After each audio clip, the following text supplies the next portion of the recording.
ये वीडियो उन निवेशकों के लिए है जो अच्छी वैल्यूएशन ढूंढते हैं, जो अच्छे फाइनेंशियल्स ढूंढते हैं, जो अच्छी मैनेजमेंट ढूंढते हैं, जो अच्छी शेयर होल्डिंग पैटर्न ढूंढते हैं। अगर आप ऐसे कंपनी की तलाश में हैं जिसके सेल्स अच्छे हों, जिसकी नेट इनकम अच्छी हो, जिनके एसेट्स मैनेजमेंट अच्छी हो, जिसकी कैश फ्लो भी अच्छी हो, तो ये वीडियो आप लोगों के लिए है। बस अब आप धैर्यपूर्वक इस वीडियो को देखिएगा और मेरी बातों को समझने की कोशिश कीजिएगा। बहुत ही अनप्रोफेशनल वीडियो है, बस आपको समझाने के लिए मैं ये वीडियो रिकॉर्ड कर रहा हूँ। मैं हूँ विशाल राज ठाकुर और मेरा आप लोगों से कोई लाभ और हानि का रिश्ता नहीं है, भाईचारे का रिश्ता है, जिसके नाते ये वीडियो मैं आप लोगों के लिए रिकॉर्ड कर रहा हूँ। कंपनी का नाम है जस्ट डायल लिमिटेड। कंपनी का जो मेजर स्टेक है वो अंबानी ग्रुप के पास है, जो कि अच्छी चीज़ है। साथ में ही कंपनी के फाइनेंशियल्स पे नज़र हम लोग डालेंगे, जो कि एज ए इन्वेस्टर आपको पता होना चाहिए कि कंपनी का सेल्स नंबर कैसा है। तो आप पाएंगे दिसंबर में कंपनी ने 390 करोड़ का सेल्स जनरेट किया था, मार्च 2026 में 355 करोड़ और जून 2026 में 458 करोड़ का कंपनी ने रेवेन्यू जनरेट किया है। यानी कि सेल्स का जो नंबर है वो ये रहा। कंपनी के शुद्ध लाभ की बात कर लें तो कंपनी लगातार शुद्ध लाभ कमा रही है। जो कंपनी खुद लाभ कमा रही होती है ना, उसके निवेशक प्रॉफिटेबल बन जाते हैं, इसके चांसेस बहुत ज़्यादा हाई होते हैं as compare to those company जो कंपनी खुद प्रॉफिट जनरेट नहीं कर पा रही है। कंपनी के शुद्ध लाभ की बात कर ले सितंबर क्वार्टर में तो 119 करोड़ का, उसके बाद 117 करोड़, 100 करोड़ और 166 करोड़ का शुद्ध लाभ कंपनी ने कमाया है 2026 के जून क्वार्टर तक। इसके बाद में कंपनी की एसेट्स मैनेजमेंट पे चर्चा कर ले तो कंपनी की एसेट्स की क्वालिटी भी इंप्रूव हुई है, कंपनी का एसेट्स भी बढ़ा है। यानी कि ये एक थोड़ी सी साइकोलॉजी है जिसको आपको समझना पड़ेगा। बात ये होती है ना कि कंपनी के मैनेजमेंट पे बैठे लोग अच्छे होते हैं तो कहीं ना कहीं से ऑर्डर लेके आ जाते हैं कंपनी के लिए, और उन ऑर्डरों को एग्जीक्यूट करने के लिए कंपनी अपने एसेट्स को बढ़ा रही होती है।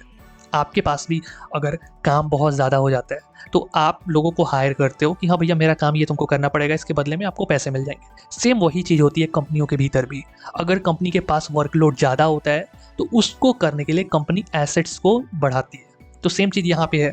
कंपनी के एसेट्स 2022 के वित्तीय वर्ष में 4032 करोड़, 4336 करोड़ 2023 में, 2024 में 4860 करोड़ और 2025 के वित्तीय वर्ष में लगभग 5520 करोड़ का एसेट्स कंपनी के पास हुआ है। यानी कि लगातार कंपनी के एसेट्स में ग्रोथ है। इसके अलावा साल के अंत में 2025 में कंपनी 305 करोड़ का कैश बांध के घर ले गई है, जो कि अगेन एक बहुत ही ज़्यादा पॉजिटिव चीज़ होती है। पी रेशियो वाइज भी अगर आप देखेंगे तो कंपनी का पी लगभग 11 साढ़े 11 पर ट्रेड कर रहा है फिलहाल के ट्रेडिंग डे के दिन, यानी कि मैं बात कर रहा हूँ 13-14 जुलाई की। आगे बढ़ के कंपनी की शेयर होल्डिंग पैटर्न देखते हैं तो आप पाएंगे कंपनी के प्रमोटर के पास लगभग 74% के स्टेक है, जिनमें से 63.84% अनप्लेज है। यानी कि शुद्ध कोरा जो कहते हैं ना स्टेक कंपनी के प्रमोटरों के पास है। इसके अलावा 10% स्टेक जो है वो कंपनी के प्रमोटरों ने प्लेज करके इसके एवज में पैसे उठाए होंगे, जिसकी वजह से ये प्लेज दिख रहा है। म्यूचुअल फंड के पास इस कंपनी के 8.5% स्टेक हैं। डोमेस्टिक इंस्टीट्यूशन LIC और SBI जैसे स्थानीय निवेशक के पास 1% का स्टेक है।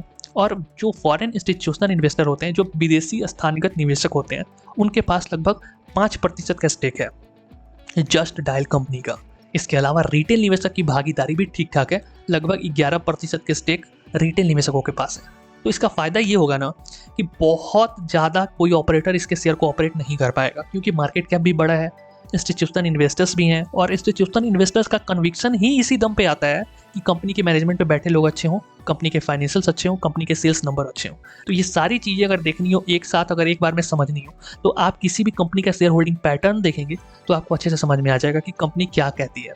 इसके अलावा आगे बढ़ के कंपनी की अगर हम लोग बात करें डिविडेंड की, तो कंपनी पहले 2015 से पहले डिविडेंड देती थी, उसके बाद कंपनी ने डिविडेंड वगैरह देना बंद कर दिया है। तो अच्छी चीज़ें बहुत सारी हैं इस कंपनी के भीतर, लेकिन बुरी चीज़ ये है कि शेयर पिछले कुछ टाइम में अच्छा परफॉर्म नहीं किया था। यही कारण है कि यही इसका एक ड्रॉबैक निकल के आता है। लेकिन जिस तरीके के फाइनेंशियल्स हैं, जिस तरीके की वैल्यूएशन है, जिस तरीके की मैनेजमेंट है, जिस तरीके का कैश फ्लो है, इसको देख के ये हम लोग प्रेडिक्ट कर सकते हैं, चांसेस इसके बहुत ज़्यादा हाई हैं कि ये कंपनी आने वाले टाइम में अच्छा परफॉर्म कर सकती है। लेकिन मेरे कहने के बावजूद भी आपको आंख मूंद के भरोसे करने की ज़रूरत नहीं है। निवेश करना है तो आप अपनी वित्तीय सलाहकार से परामर्श ले लीजिए, उसके बाद ही किसी भी कंपनी के शेयर को खरीदिए अथवा बेचिए। ये वीडियो सही लगी हो, बातें समझ आ गई हो तो आप चैनल को सब्सक्राइब कर लेंगे, ये चैनल आप लोगों का ही है। धन्यवाद।